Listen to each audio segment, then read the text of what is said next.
ingunzu zifite imyobo muri wowe.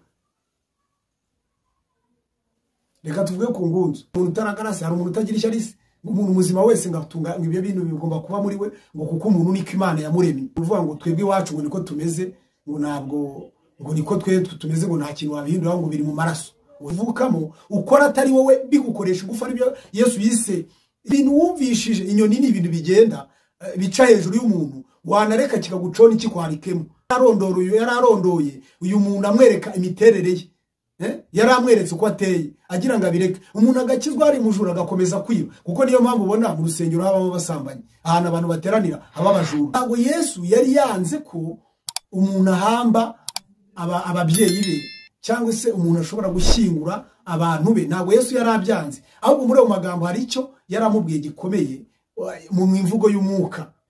Niba umuntu baramureresheje ibiryo bibye, akajya arya ibiryo bibye, yebye ababyeyi bari bisambo, uwo mwana nawe agomba kwiba.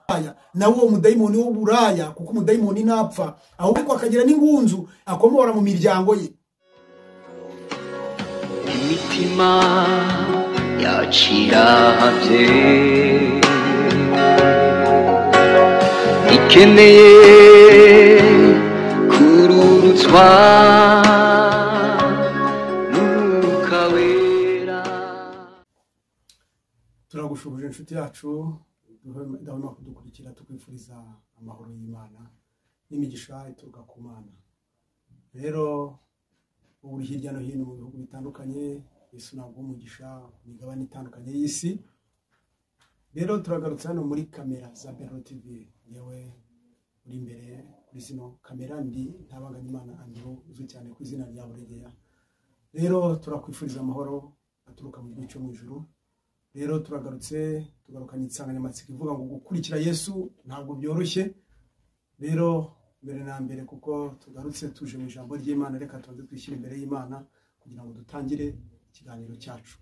Mwami Imana, mu izina rya Yesu turagushimiye, tugushimiye imbabazi n'ubuntu bwawe neza udahwema kutugirira uko buje n'uko bukeye. N'uyu munsi mu minsi yacu aho twongeye, uyu ni umunsi twari tuzi ko tutazabaho, ndetse nta nubwo twari tufite mu migambi yacu, ariko wari uzi ko tuzabaho, ndetse wari uzi ko uyu munsi tureza mu iki kiganiro. Nuko tanga umugisha kuri buri wese, kandi ufungura amatwi y'umwuka kugira ngo yumve icyo umwuka ari kuvugana nawe, cyangwa ari kuvugana n'itorero, kuko niwe torero muri wowe. Mwami Imana, uri twebwe, uri wowe muri twe, n'ubundi nuganze imitima yacu, ganze utegeke uyobore ubuyobozi bwawe, reka buze ubwami bwawe buruke imitima yacu.